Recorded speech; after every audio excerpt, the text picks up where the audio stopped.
Hi, welcome back to My Yoga to Go. This is another installment of our encyclopedia of 50 essential poses. Pose number 21 is called the wide-legged standing forward bend.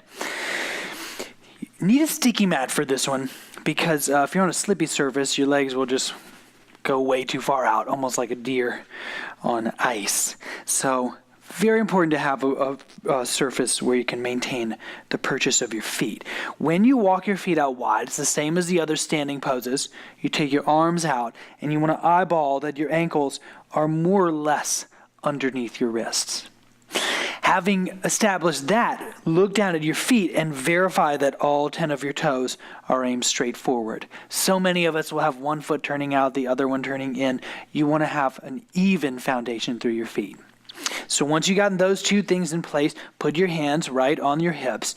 Use your fingertips to remind your groins to move backward.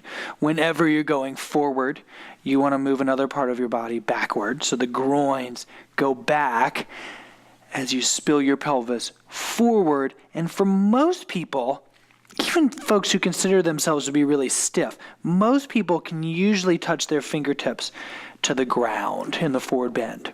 You'll still probably feel a good stretch on the backs of your legs. If you have a little bit more room or availability to it, try walking your hands back while releasing your crown down. Now, eventually, the heels of the hands go in line with the heels of the feet. Again, if that's not happening for you, just stay where you are. Remember to breathe where you are. And my advice in terms of how to refine this pose would be the following. You push your feet away from each other as though you're trying to tear your sticky mat in half. And notice how that creates a little more space inside your hip sockets. Sometimes, especially tighter people, will feel that the pelvis can now release more deeply. Okay, the other action would be to squeeze your feet toward each other as though you're scrunching your mat together.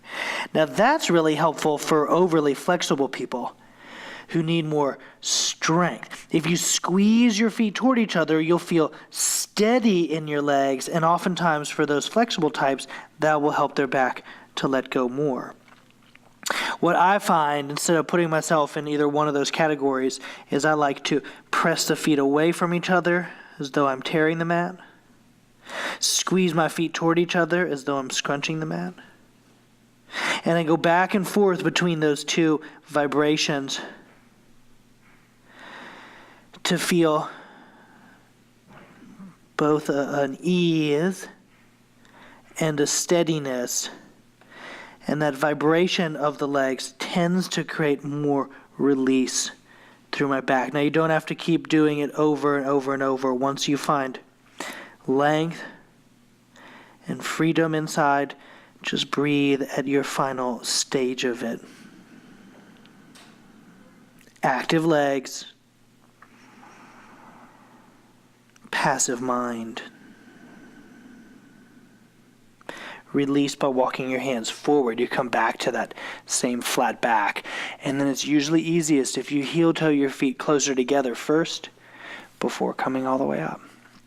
Find your way back to mountain pose and just notice how that inversion, that forward bend, has given a sense of coolness.